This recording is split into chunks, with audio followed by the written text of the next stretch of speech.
Ukrainian defenders continue to eliminate Russia's military elite.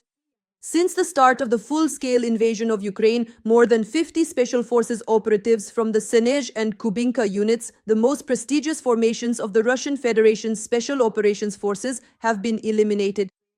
The I Want to Live project has published a list of fallen officers which includes not only members of Senezh and Kubinka, but also representatives of other special operations forces and Russian GRU units.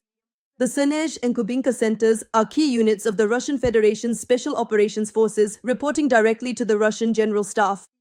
Their personnel undergo a rigorous selection process and train according to Western programs, carrying out the most dangerous missions both inside the country and abroad.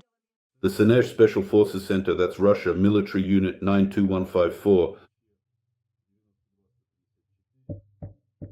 It trains servicemen for the Special Operations Forces of the Russian Federation report directly to the General Staff of the Russian Armed Forces.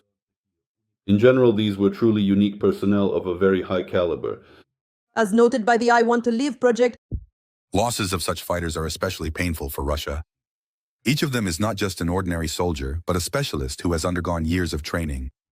Training a single officer like this takes years and requires significant resources.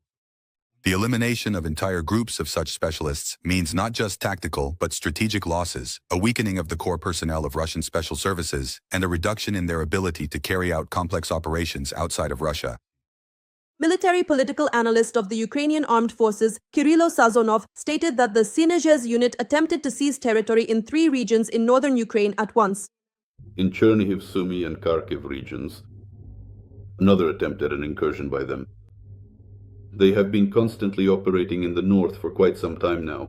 This is a sabotage group from the 3rd Directorate of the so-called Senezh Special Forces Center. These are raiders, saboteurs.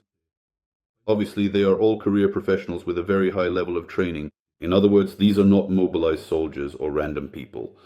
This is truly a very serious and dangerous group. But this raid turned out to be their last.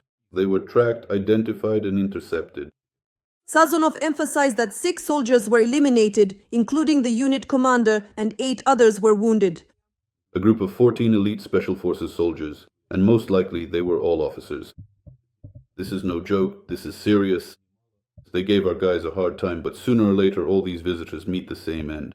According to the General Staff of the Armed Forces of Ukraine, since the start of Russia's full-scale invasion of Ukraine, Russian Federation losses have amounted to about 1,133,000 people.